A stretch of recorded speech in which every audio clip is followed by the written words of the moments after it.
But then let's take a look at the theatrics going on with La République and its upcoming election. We know that for decades, La République du Cameroon has perfected the art of selection in the name of election, a ritualized script that recycles power while dressing it up as renewal.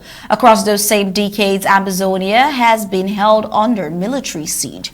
Its people urged not just military but also political siege, but its people urged and then bullied into watching the spectacle and mistaking it for the substance of democracy. Each cycle comes with a fresh tactics to blur the real front line, which is the fight for liberation, not the performance of participation. Yet the true line remains that Ambazonia has risen above colonial deception and is forging its path to self-determination. The focus is Boya, not a 2D. Cameroon has over 32,000 polling stations nationwide. Some months ago, the SDF uncovered a serious problem in which more than 1,100 of these 32,000 polling stations were discovered to have been placed inside military barracks and palaces, places where ordinary citizens could never feel free to vote. The SDF fought back and secured a decisive victory by forcing LRC to relocate those polling stations to safer, public spaces where every Cameroonian can vote without fear and intimidation. Now, the SDF is already far advanced in the next and even bigger battle, recruiting and training over 96,000 polling agents. 3 for every polling station to stand guard and secure your vote on October 12. After relocating these polling stations to safer and public places, it is a must to protect your vote, because your vote is your voice, your hope, your power. You have waited 7 long years to make your voice heard. But a vote not protected can be a vote stolen. That's why the Social Democratic Front, the SDF, is building the largest network of polling station agents our country has ever seen. 96,000 polling agents. 3 agents for every single one of Cameroon's 32,000 polling stations. Here's how it works.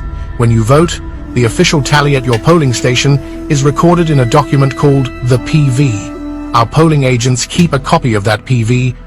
From there, the results flow step by step from the polling station to the local council tallies, then to the regional tallies, and finally to the national LRC tally center. If every PV is recorded and secured at the very first stage, it becomes extremely difficult for anyone to manipulate the numbers later. The SDF already has over 40,000 brave polling station agents. But we still need many more polling agents before Election Day. In 2018, over 45% of registered voters did not show up to vote. But this year, the SDF says no to voter apathy. Do not be discouraged. If you are a registered voter, show up and vote on October 12. Well, while we say good luck to French Cameroon, we cannot help but notice the latest iteration of this well-worn play. Joshua Osih, who is Ambazonian by origin but aligned by affiliation and actions with French Cameroon, has carried on with his familiar campaign of selling participation in colonial elections as a civic duty and a national fix. Well, his party, the SDF, now touts a sweeping operational push.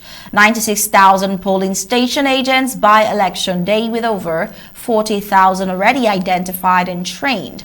The figure is big, the messaging bigger. Trust the process this time will be different. How sure is he about that, really? But the Ambazonian analysts counter that volume isn't exactly legitimacy.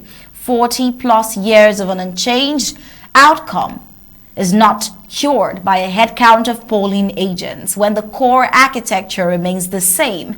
Executive dominance, securitized politics, and a judiciary questioned for independence. Expanding the logistics only widens the stage. It doesn't deepen the franchise. To many Ambazonians, this is democracy by optics. Teach the audience the choreography and keep the script untouched. But then we can only say good luck to French Cameroon in their hopes for a free and fair election, but nothing of concern exactly to the southern Cameroon's Ambazonia.